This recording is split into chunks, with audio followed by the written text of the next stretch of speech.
বন্ধুরা, এই হলো পশ্চিমবঙ্গ বিখ্যাত তথা যে মহিষাদল, সেই মহিষাদলের বিখ্যাত ২৫০ বছর পুরনো এই রথ। এই রাজবাড়ি ও রথযাত্রা নিয়ে কিন্তু একটা অনেক বড় ইতিহাসের কাহিনী রয়েছে।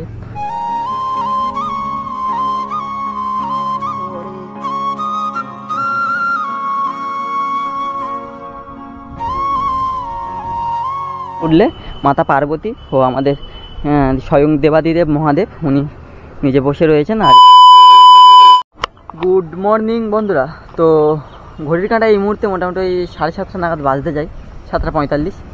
তো আপাতত মোটামুটি কিন্তু আমরা পৌঁছে গেছি যে আমাদের আজকের গন্তব্য মহিষাদল আর রাজবাড়ি এবং মহিষাদল যে রথের মেলা। তো সেইখানে আজ আমি আর সুরজিৎ দা দুজনে চলে এসেছি। এখন আমরা কিন্তু রয়েছি মহিষাদল যে আমবাগান, সেই আমবাগানের এইখানে। তো মোটামুটি কিন্তু ওই 10টা নাগাদ এখানে রাজবাড়ি খোলে। তো তার আগে আমরা একটু আশেপাশটা ঘুরবো। আর মানে পুরনো রাজবাড়ি, এখানে মানে একটা মা ভবানীর মন্দির, তো সেই মন্দির মানে কালী ঠাকুরের মন্দির, ওখানে অন্য কিছু পূজা হয় এরকম শুনেছি। তো সেই মন্দির ঘুরবো, তারপর রাজবাড়ি। তো ভিডিওটা শেষ পর্যন্ত দেখতে থাকো, আশা করি তোমাদের ভালো লাগবে। চলো বন্ধুরা, এই কিন্তু মোটামুটি আমরা চলে এসেছি পুরনো রাজবাড়ির যে মূল গেটটা, মানে প্রবেশদ্বার, সেই প্রবেশদ্বারের এইখানে। তো তোমরা এই দেখতে পাচ্ছ যে এই কিন্তু মোটামুটি প্রবেশদ্বার, আর পাশেই ঠিক এই যে মন্দিরের কথা বলেছিলাম সেই মন্দিরটি তোমরা দেখতে পাচ্ছ। তো মোটামুটি কিন্তু এই মানে প্রবেশদ্বারটা অনেক পুরনো, এবং বলেছে মানে এইটাকে নতুনভাবে আবার পুনরায় মানে সারাই হচ্ছে, মানে প্লাস্টার করছে যাতে না এটা ভেঙে পড়ে টড়ে যায় আর কি। তো এই কিন্তু প্রবেশদ্বার থেকে ভিতরে ঢুকলাম, আর এখানে এই মেন যে রাজবাড়িটা, পুরনো রাজবাড়ি, সেই রাজবাড়ি এইখানেই। তো একদম পুরো কিন্তু ভগ্নাংশ অবস্থায় রয়েছে রাজবাড়িটা। তো সেটা তোমরা দেখতে পাচ্ছ, ইটের দেয়ালগুলি কিন্তু একদমই ক্ষয়ে গেছে। তো তখনকার আমলে কিন্তু চুন ফুরকি দিয়ে এরকম কিছু দিয়ে এই যে রাজবাড়িটাকে তৈরি করা হয়েছিল। মানে আমাদের এখন কি যে সিমেন্ট, বালি ইত্যাদি দিয়ে মানে মিশ্রণ করে তারপর একটা দেয়াল তৈরি হয়। তো এই প্রতিটা দেয়াল কিন্তু ওই চুন সুরকি দিয়েই বানানো, প্রতিটা দেয়াল ওই চুন সুরকি দিয়ে গাঁথা হয়েছে। তো যার জন্য কিন্তু এতদিন পর্যন্ত রয়েছে। আনুমানিক এই ২৫০ বছর পুরনো রাজবাড়ি। তো তার অবস্থাকে এখন কি পরিমাণে সেটা তোমরা ভালোভাবেই দেখতে পাচ্ছ। তো বন্ধুরা, এই মুহূর্তে কিন্তু আমি দাঁড়িয়ে আছি এই যে মহিষাদল রাজবাড়ি, মানে যেটা পুরনো রাজবাড়ি সেইখানে। তো এই হচ্ছে আমার পিছনে রাজবাড়ি। আমি আর সুরজিৎ আপাতত মোটামুটি এখানে একটু বসে রয়েছি, চায়ের আড্ডা নামক একটা জায়গা। তো মোটামুটি কিন্তু এই যে রাজবাড়িটা, এখানে এই মানে পুনরায় নতুন করে আবার প্লাস্টার হচ্ছে এবং সেটাকে সারাই করানো হচ্ছে। এটা তোমরা দেখতে পাচ্ছ চারিদিকটা। এই রাজবাড়ি ও রথযাত্রা নিয়ে কিন্তু একটা অনেক বড় ইতিহাসের কাহিনী রয়েছে। তো সেই কাহিনী নিয়ে আমি একটু পর আসছি। তো আপাতত রাজবাড়িটা ঘোরা হলো। তো চলো এবার একটু যে মন্দিরটার কথা বলেছিলাম সেই মন্দিরটাকে দেখিয়ে আনি। পুরনো রাজবাড়ির পাশ থেকে পায়ে হাঁটা 2 মিনিট পথ হেঁটেই গেলেই কিন্তু মন্দিরটা তোমরা দেখতে পাবে। এই মন্দিরটি কিন্তু মোটামুটি সবসময় 7টা থেকে আর সন্ধ্যা পর্যন্ত খোলা থাকে। এই মন্দিরে কিন্তু অবশ্যই জুতো খুলে প্রবেশ করতে হবে, সেটা যেখানে সেখানে লেখাই রয়েছে যে জুতো পরে কিন্তু মন্দিরে প্রবেশ নিষেধ। আর এই মন্দিরে কিন্তু ক্যামেরা একদমই অ্যালাউ নয়, ফটো তোলা যাবে না। আজকের জুলাই মাসের ঠিক 5 তারিখ, আর বাড়ি শুক্র। তো মোটামুটি হাতে কোনো একটা দিনই রয়েছে, তারপর রাত পার হলেই মোটামুটি রথ। তো সেই কারণে বিশেষভাবে কিন্তু আমরা এই মহিষাদল এখানে এসেছি। মেন কারণ কিন্তু আমাদের রথ দেখা, মানে রথ কতটা কি প্রস্তুতি হয়েছে সেইটাকে মানে তোমাদের কাছে তুলে ধরবো। আর তার সাথে তো রাজবাড়ি তো রয়েছে। তো আপাতত মোটামুটি রাজবাড়ির কাছে যে আমবাগান, সেই আমবাগানের কাছে যাওয়া যাক, চলো।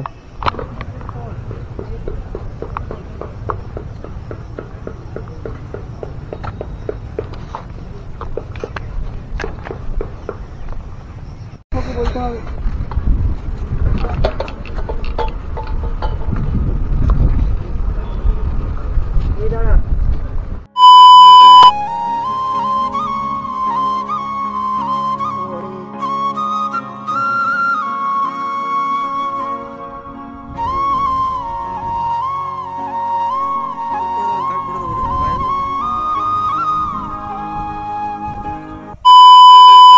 তো বন্ধুরা, এই মুহূর্তে কিন্তু মোটামুটি ওই দুপুর 2টো 2:30 নাগাদ বাজতে যাই। আর আমরা মোটামুটি ওই মানে রাজবাড়ি ঘুরে এখন এসেছি এই যেখানে রথ থাকে তার একটু দূরত্বে কৈলাস মন্দির নামক একটা মন্দিরে। তো এখানে এই মন্দিরটা অত্যন্ত পরিমাণে সুন্দর এবং বিভিন্ন সব দেবতাদের মূর্তি রয়েছে, দেবী দেবতাদের মূর্তি রয়েছে। নিচে যেমন লোকনাথ মন্দির, এখানে কিন্তু কালী মায়ের মন্দির কালী মায়ের মূর্তি রয়েছে। তো এই মন্দিরটা তোমাদের একটু উপর থেকে দেখাবো, কত সুন্দর ডিজাইনের থেকে বানিয়েছে এই মন্দিরটা। এক সাইডে সিঁড়ি এবং তার পাশে এরকম ঘুরে ঘুরে ওপরে উঠতে হবে মন্দিরটা। অত্যন্ত পরিমাণে সুন্দর, যেহেতু একটা নিরিবিলির মধ্যে এই মন্দিরটা, তোমাদের মন কাড়বে এরকম একটা বলতে পারি। তো বেশ ভালো।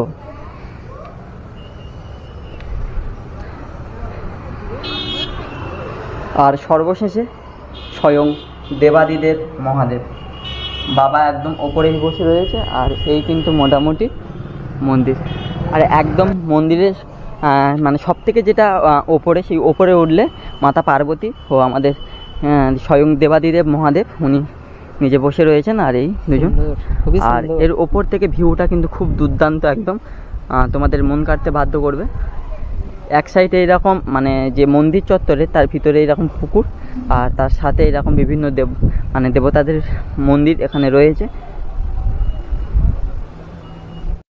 তোমাদের কাছে একটা রিকোয়েস্ট রাখবো, যে এই সব জায়গাতে ঘুরতে এলে না একটু এই সতর্কবার্তাগুলো একটু মাথায় রেখে, যে এখানে যেমন লেখা আছে কোনো গাছে বা বৈদ্যুতিক তারে হাত দেবেন না। তো এইরকম মন্দিরের আশেপাশে বিভিন্ন জায়গায় বিভিন্ন কিছু লেখা আছে। তো মোটামুটি সেগুলো একটু মেনে গুনে তারপর বাকিটা এবার নিজেদের ব্যাপার। এই মন্দিরটিতে আসলে যেটা সব থেকে তোমাদের চোখ কাড়তে বাধ্য করবে সেটা হচ্ছে এই নদীর পুকুরের মাঝে এই যে সেতুটা এতটা সুন্দর পরিমাণে, যার যেদিকে তাকাবে এদিকেও পুকুর জল, এদিকটাতেও জল। আর এই হচ্ছে মন্দিরের ওই যে আমরা কিছুক্ষণ আগে যেখানে গেছিলাম ওই চত্বরটা। আর এই জায়গাটা পার্সোনালি আমার তো ভীষণ ভালো লেগেছে, কতটা সুন্দর লাগছে দেখো। একদম সামনে ওই যে ব্রিজ, ওই ব্রিজ থেকে সামনে এলে এই জায়গাটা তো আরও বেশি সুন্দর, কারণ এখানে আম গাছের ছাওয়া, তার সাথে এখানে ঠান্ডাও রয়েছে যেহেতু গরমের সময়। আর তারপর বাচ্চাদের বিভিন্ন ধরনের অ্যাক্টিভিটি রয়েছে, এটা তোমরা দেখতে পাচ্ছ। যেমন এদিকে দোলনা, ঘোড়া, বিভিন্ন সব, ওইদিকে দোলনা রয়েছে, এপারে চড়কি রয়েছে, বিভিন্ন সব অ্যাক্টিভিটি, যেটা বাচ্চাদের খুবই ভালো লাগবে এই জায়গাটা। একটা সত্যি কথা বলতে বন্ধুরা, অনেক দিন পর বেরিয়েছি। আর তারপর আমার নিজের জেলা ছেড়ে অন্য জেলাতে মেদিনীপুরে এসেছি। সত্যি বলতে ভীষণ ভালো লাগছে। আর জায়গাটা ভীষণ নিরিবিলি আর শান্ত পরিবেশে, আমি ছাড়া এখানে অন্য এক মানুষের কোনো সঙ্গম নেই বা তাদের কথা আমার কানে আসছে না। বেশ ভালো লাগছে, খুব সুন্দর। আমি তোমাদের কাছে একবার রিকোয়েস্ট করব যে যদি তোমরা পারো তো চাইলে এখানে একবার এসে ঘুরে যেতে পারো। আশা রাখি তোমাদেরও খুব ভালো লাগবে। তো বন্ধুরা, আমরা কিন্তু আপাতত কৈলাস মন্দির ছেড়ে এবার রওনা দিয়েছি, যে মহিষাদল রথ, যে রথের বাজার সেইখানে, যেখানে রথটা আপাতত রয়েছে। তো দেখা পাচ্ছ এই সামনে কিন্তু মহিষাদল যে রথটা, এই রথটা দাঁড়িয়ে রয়েছে।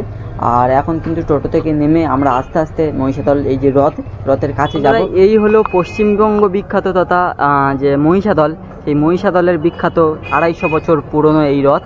তো রথের মোটামুটি আয়োজন সম্পূর্ণ প্রায় প্রস্তুত হয়ে গেছে।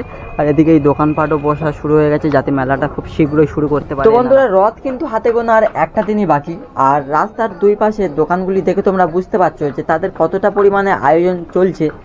আর এই রথের মেলা কিন্তু আনুমানিক ওই 20 দিন ব্যাপী চলে। এবং এই যে রথ, এই যে মহিষাদলের রথ কিন্তু টানতে টানতে নিয়ে যাওয়া হয় ফুলবাড়ি প্যালেস, অর্থাৎ যে নতুন রাজবাড়ি, সেই রাজবাড়ির ওখানে। আবার রাজবাড়ি থেকে এই জায়গাতে আবার ফিরে আসে। তো এই কিন্তু মোটামুটি মহিষাদলের এই রথ।